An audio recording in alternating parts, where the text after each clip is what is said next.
پہلے ہم آپ کو چچنامہ کتاب کے بارے میں آج ہم آپ کو انٹرو دیں گے۔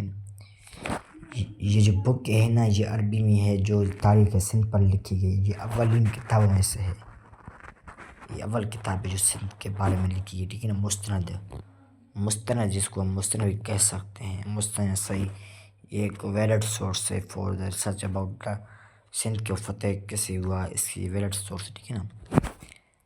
آپ پڑھیں چچنامہ سندھ، چچنامہ سندھ جو عربی میں تاریخ ہند، میں اس میں نام سے چچنامے کے نام سے مشہور ہے، جس کو ہم تاریخ الہند و سندھ کہتے ہیں۔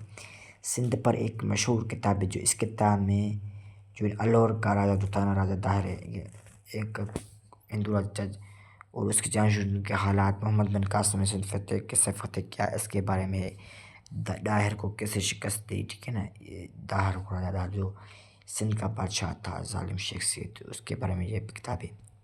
اصل زبان دراصل اس کی شاید اس کی فارسی ہوگی۔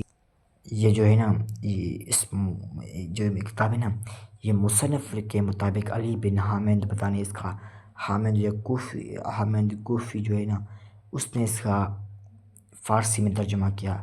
اس کے مطابق یہ چچنامہ ہے نا، یہ عربی کتاب کا فارسی میں ترجمہ ہے اس کے مطابق، پر اس کی کوئی ویلڈ سورس نہیں ملا کہ یہ واقعی واقعتاً کسی عربی کتاب کا وہ ترجمہ ہے یا نہیں، اس کے بارے میں کوئی سورس نہیں ہے۔ اس کا فارسی میں اس مصنف نے اس کو فارسی میں لکھا گیا 1200 عیسوی 13 صدی کے قریب اس میں لکھا گیا، ٹھیک ہے نا۔ علی بن حامد الکوفی نے لکھا تھا، کیونکہ اس کے مطابق اس نے کسی ایک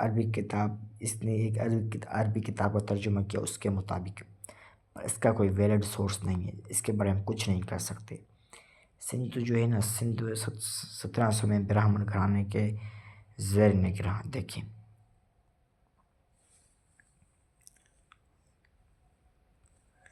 یہ سندھ آج کا سندھ سے جتنا نہیں تھا، اس کی سرزمیاں بلوچستان میں بھی تھی، پنجاب کے اندر بھی تھی، اور یہاں گجرات کے قریب بھی لگتی تھیں۔ بہت بڑا سندھ تھا اس زمانے میں۔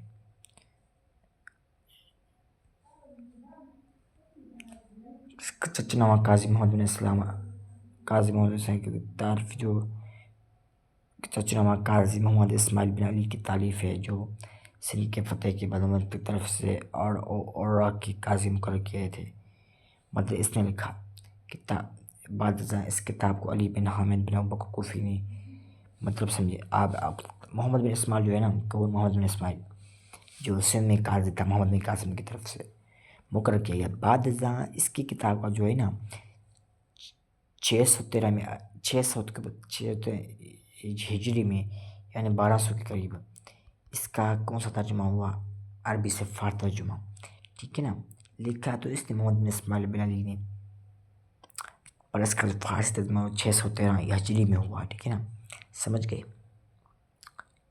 علی بن حامد بن ابوبکر کوفی اوچ میں پیدا ہوئے، اور یہی ان کی تعلیم و تربیت ہوئی۔ اوچ کیا ہے، یہاں پیدا، جس میں علی بن حامد بن ابوبکر جس کا ترجمہ کیا نا، وہ یہاں پیدا ہو، پنجاب کا شہر ہے اوچ، یہاں پیدا ہو، ٹھیک ہے نا۔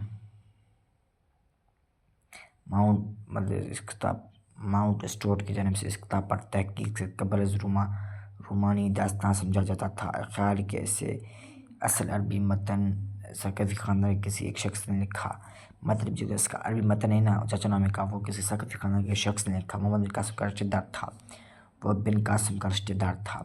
مورخین کا ماننا ہے کہ 13ویں صدی میں اس کا ترجمہ نہیں ہوا تھا، یہ لکھی 1216 میں گئی۔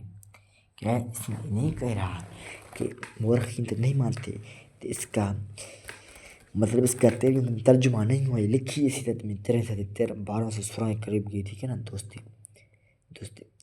درستی تاریخ معصوم ہوتا ہے کہ سنیا درستی تاریخ معصومی اور تخفت القرم اسی دور سے متعلق دو مسلم تاریخ ہیں، مگر وہ کچھ واقعات کی مختلف تفصیلات دیتے ہیں۔